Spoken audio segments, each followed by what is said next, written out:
အားလုံးပဲမင်္ဂလာပါ HKKTM Electronic နဲ့ကြိုဆိုပါရစေကျွန်တော်ဒီနေ့share လုပ်ပေးသွားမှလေးကတော့mini wifi UPS လုံးကိုဘယ်လိုဆင်မလဲဆိုတာလေးကိုပေါ့ဒါတွေကဝါသနာရှင်တွေပြီးกินတာတွေအတွက်ပေါ့နော်ဆရာကြီးတွေကတော့ကြော်သွားလို့ရပါတယ်အိမ်မှာကိုဖြစ်ဝါသနာပါလို့ဖြစ်လုပ်ချင်ရင်ဆင်လို့ရအောင်ဆိုတော့ကျွန်တော် share လုပ်ပေးတာပါဆရာကြီးကျွန်တော်တို့ကဒီလိုတန်ပေါင်းအိမ်ကိုလွတ်လေးရှိမယ်သူ့မှာပါလေးရင်တက်မလဲဆိုတော့ကျွန်တော်တို့ဒီမှာDC ဖိမိချက်လေးတက်မယ်ပြီးပြီး2 pin switch လေးတက်မယ်ဒီကတော့ DC output ပေါ့တွဲဖို့ကြိုဒီလိုလေးဒီကအပြင်ပုံပေါ့လေဒီလိုလေးဟိုဘက်ကထည့်လိုက်ပြီးပြီးဆိုရင်အတွင်းပိုင်းကဒီလိုလေးလာမယ်နော်အတွင်းပိုင်းကကြောင့်ဒီလိုပုံလေးဒီဘက်မှာဒီလိုလေးထွက်လာအောင်ပေါ့ငုတ်လေးထွက်လာမယ်ဒီဟာလေးတွေမစင်ခင်မှာစစချင်းကျွန်တော်တို့ကဒီတွဲပို့ 1A ကတ်လေးမှာကျွန်တော်တို့ဒီ LED မီလုံးလေးတက်မှာပေါ့နော်ဒီ LED မီလီတက်မယ်ကျွန်တော် LED မီလီတက်ဖို့အတွက်က LED မီလီကကြတော့ဒီမှာသူ့မှာကြတော့ label လေးပါတယ်သူကကြတော့အောက်ဆုံးကကြတော့ green အလယ်ကကြတော့ black အပေါ်ကကြတော့ red ပေါ့လေအဲ့လိုလေးပါတဲ့အခါမှာကျွန်တော်တို့ရဲ့ဒီ LED ဘိုင်ကာလာလို့လည်းခေါ်တယ်ပေါ့လေဒီကောင်လေးကိုမှ tripod ဘိုင်ကာလာ LED လို့ခေါ်တယ်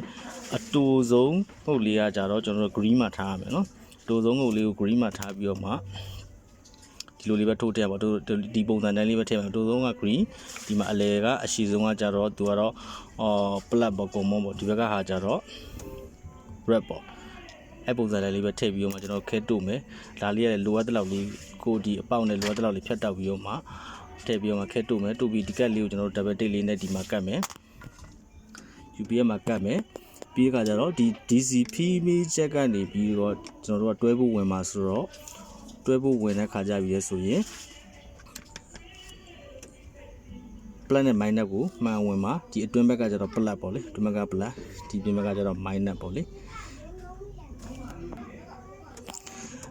အဲ့ဖိမိချက်ဝင်တဲ့နေရာမှာလဲသူမှဖိမိချက်လက်ဒီလိုငုတ်လေးရှိရနော်ငုတ်အတူလေးနဲ့ရှိလေးပေါ့ဒါလေးကတော့ကျွန်တော်တို့လိုဟိုဟာတွေတော့ beginner တွေအတွက်ကတော့အသေးမှတ်ထားပေါ့လေဒီငုတ်အတူလေးကကျတော့ plus ငုတ်အရှိလေးကကျတော့ minus plus နဲ့ minus အဲ့ခါကျတော့ plus နဲ့ minus ကိုမှန်အောင်တက်မယ်ငုတ်တူလေးကကျတော့ plus ငုတ်တူလေးက plus ကိုတွင်းမှာတက်မယ်ပြီးဒီဟာလေးကကျတော့minus ပေါ့ပြင်မှာတက်မယ်ပြီးတဲ့ဆိုရင်ကျွန်တော်တို့ဒီ wifi ကတ်လေးရဲ့ plus ရဲ့ဒီကျွန်တော်တို့2 pin switch က plus ရဲ့ပေါ့လေ2 pin switch က plus ရဲ့အပေါင်းသုံးမဲ့နေရာတွေကိုသူဆိုရင် plus ရပြီးတော့ခါကျတော့ဒီဘက်က LED ဒီ indicator လေးပေါ့ဒီ indicator လေးရဲ့ plus ရပေါ့လေအဲ့လေးကိုမှကျိုးချောင်းလေးနဲ့လိုလေးပဲဒီမှာတစ်ချက်တို့မယ်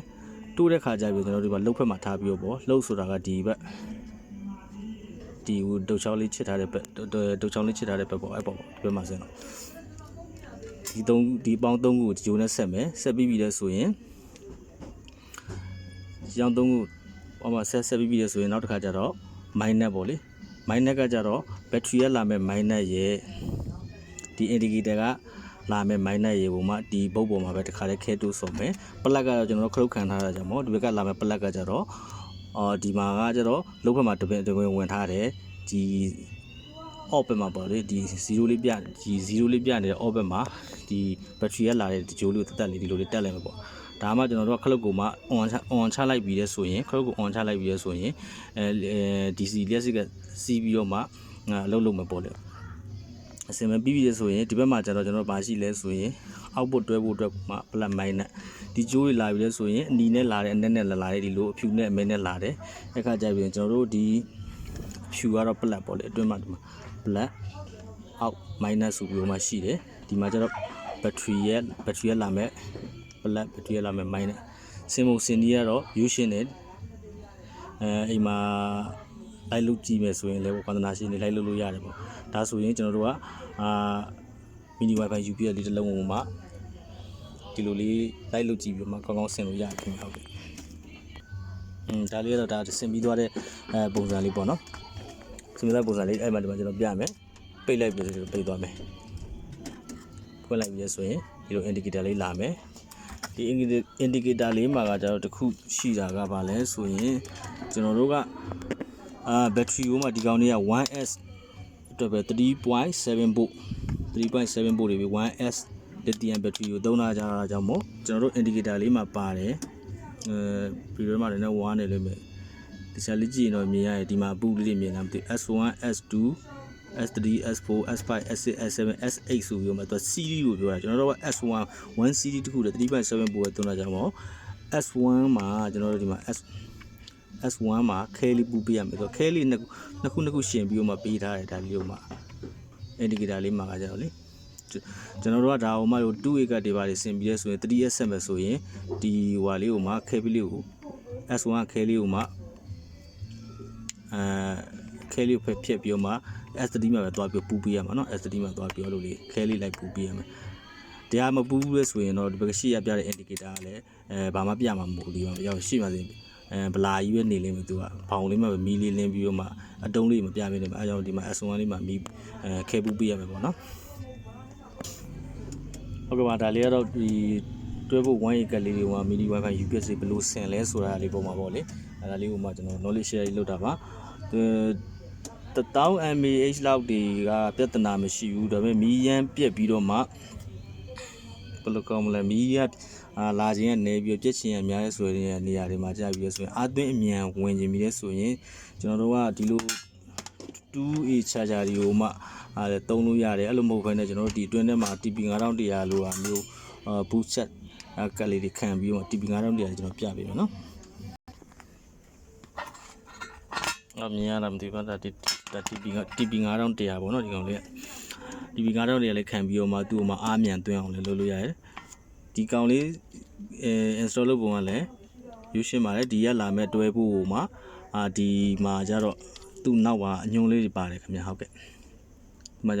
ဒီမှာ VN ground ဆိုပြီးတော့ပါတယ်ခင်ဗျဟုတ်ကဲ့ VN plus ဆိုပြီးတော့မှအဲ့ခါကျတော့ဒီဘက်ကကျတော့ plus ပေါ့ဒီဘက်ကကျတော့ plus ဒီဘက်ကကျတော့ minus ပေါ့တွဲဖို့အဝင်ပေးပြီးတော့မှဒီဘက်ကအထွက်နှစ်ခုကိုကျတော့ဒီ battery ရဲ့အပေါင်းနဲ့နှုတ်မှာချိန်လိုက်ပြီးဆိုရင်သူကဘယ်လိုခေါ်မလဲအားသွင်းလိုက်ပြီးဆိုရင်boost set ပေါ့သူကအမြန်အားသွင်းပေးလိမ့်မယ်ပေါ့ဒီမှာ mini လေးလင်းပြီးတော့မှသူကသွင်းပေးလိမ့်မယ်အဲ့ခါကျပြီးဆိုရင်ဒီအပေါ်မှာပါတဲ့ဟာလေးကတော့သူလုံးနေတဲ့ခါကျအားသွင်းနေတဲ့ခါကျပြီးဆိုရင်တော့သူက heat တက်တယ်ပူတဲ့ခါကျကျွန်တော်တို့ဒီလို heat sink လေးကိုမှအပေါ်ကနေပြီးတော့မှကတ်ပေးရတာပေါ့ဒါလေးမကတ်ဘူးလဲဆိုရင်ဘာပြဿနာရှိလဲဆိုရင်ရေရှိမခံမှုပူချိန်များလာပြီးနောက်ပိုင်းကျပြီးဒီလို TP 9100လေးတွေကcharging လုံးမလို့တော့တဲ့ပြဿနာလေးရှိတယ်အဲကြောင့်ကျွန်တော်ဒီဟာမျိုးလေးတွေကတ်ပေးရမယ်ခင်ဗျာဒါလေးတော့ကျွန်တော် error ရှိနေတဲ့လုံးလေးဖေးထားရလေးပေါ့နော်ဟုတ်ကဲ့ပါအားလုံးကိုကျေးဇူးတင်ပါတယ်ဒီလို knowledge share လေးတွေ beginner တွေအတွက်ကိုနောက်မှလည်းဒီ power station တွေဘယ်လိုဆင်လဲ AC/DC power station တွေ DC power station တွေဘယ်လိုဆင်လဲဆိုတာလေးကိုကျွန်တော်အသေးသေးလေးတွေကျွန်တော်ဒီလောက်လေးပြန်ပြီး share လုပ်ပေးသွားမှာပါခင်ဗျာဟုတ်ကဲ့